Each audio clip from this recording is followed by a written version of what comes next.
Hello YouTube. Robert Alvarez, the Psychic Witch, also known as Mr. Lighting in a Fan. I wish all of you and yours in YouTube land a beautiful evening, a happiest of holidays, a happiest and healthiest of New Year's, and may you and yours in YouTube land be happy and healthy, safe and well. How are you? Right now the time is approximately 10:50 p.m. Eastern Time, and the date is Monday, December 28th, 2020. It is the night before the full moon in Cancer. I have found over the years that any full moon or a bright moon, which is the term that I was taught for the night before full moon, in a water sign is very powerful psychically, magically, energetically. Excellent for ritual work, for spellcraft, for divination, definitely for tuning into that stream of consciousness, or that stream of clairvoyance as I call it sometimes. Anyway, so we are continuing one of my personal favorite series of videos. I call it a more than a walkthrough series of videos featuring the Pride Tarot, a collaborative deck, which was published by US Game Systems in April of 2020. And of course, with a lot of my videos of late, there are plenty of close-ups. So of course I'm going to have Drake, also known as my awesome audio-visual person for my YouTube videos, do a close-up of the gorgeous, gorgeous, gorgeous cover of the box. This is the Sun card, illustrated by Isabel Hayes. And I am so happy that we finally completed the Major Arcana, I believe it was sometime last month, if I'm not mistaken. And now I'm going to have him do a close-up of the card we're going to be discussing in this video, which is the Eight of Swords, illustrated by Liz Huston. It's capital H-U-S-T-O-N, so I'm going to say Houston. But I'm going to have him do a close-up of the back of the card design first. And I have a vague recollection that we already did a card illustrated by Liz Huston. I will check to be sure, and if so, I will include that other card in the description box and a link to that video as well.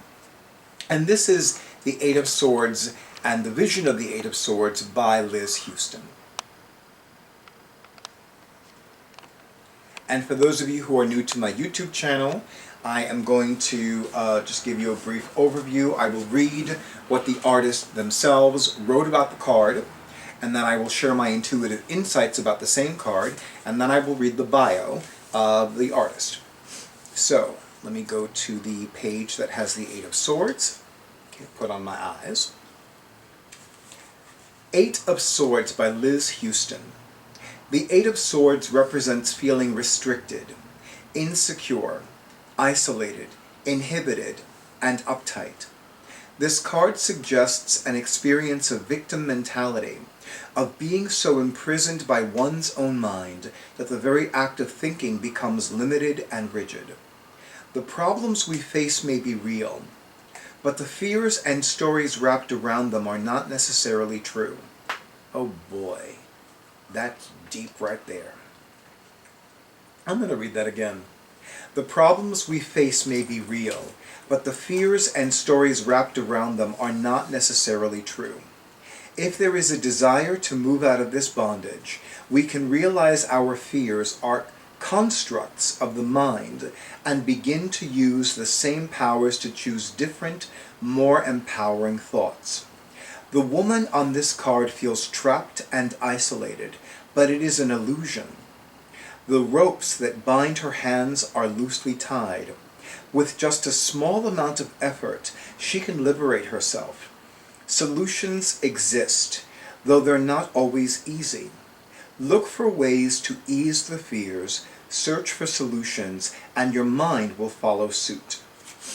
And I want to actually, before I go into my intuitive insights about this card, you know, I've always found it fascinating that in most traditional tarot decks, the Eight of Swords depicts a woman with long dark hair. She's blindfolded. Her hands are bound behind her back at the wrist, and there are 8 swords encircling her. But I've always found it fascinating that there are 8 swords encircling her, and there is a castle on a hill in the distance.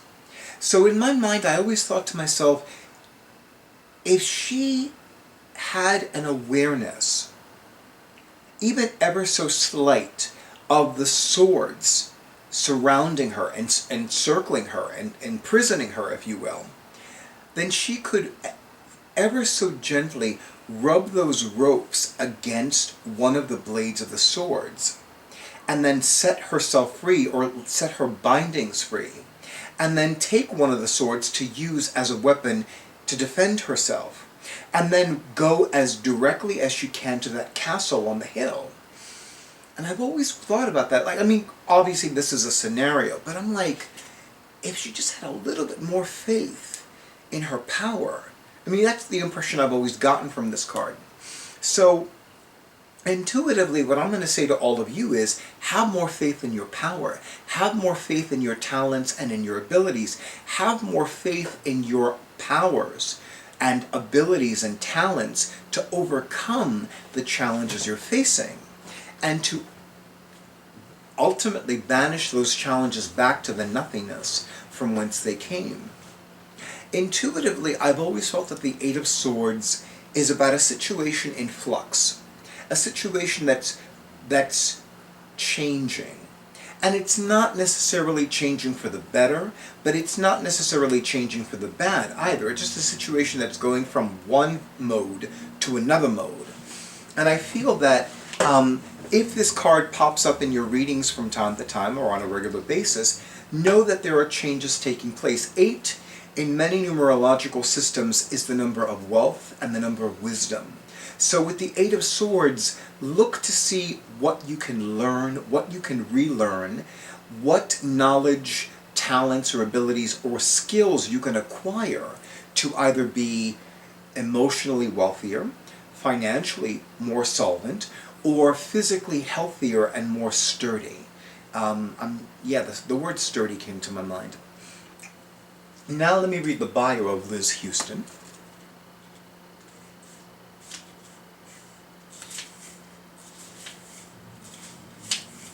Actually, putting on my eyes is a good idea, but I already have the page for the bio. Entirely self-taught, Liz Huston's artwork has continuously evolved over the last 2 decades, creating an esoteric narrative through the use of paint and photography in her digital works. She owns and operates a gallery dedicated to her artworks inside The Last Bookstore in downtown Los Angeles.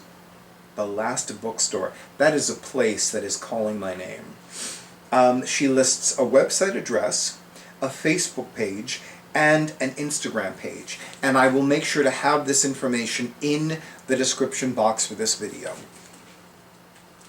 So, as always, YouTube, thank you so much for honoring who I am and what I do. Thank you for all the likes. Thank you for all the comments. Thank you for all the shares. Thank you to all of you who have been subscribing to my YouTube channel. And of course, thank you to all of you who have been scheduling your sessions. And I am very happy to report that I already have my first private reading appointment scheduled for January 2021, taking place in exactly 2 weeks and 2 days if I did the math in my head correctly. And I already have dates scheduled for returning to Notions and Potions in February and March of 2021. So I still have some availability in January, I still have some availability in February, and I still have some availability in March of 2021. So I cannot over-recommend that you book your appointment now. But for right now, in the meantime, I wish all of you peaceful and prosperous blessings, the happiest of holidays, the happiest and healthiest of New Years, and may 2021, a Hierophant Taurus year, bring all of you and yours love, money, creativity, and the magnetizing of all good, beautiful, and juicy things. And now stay tuned for the next video.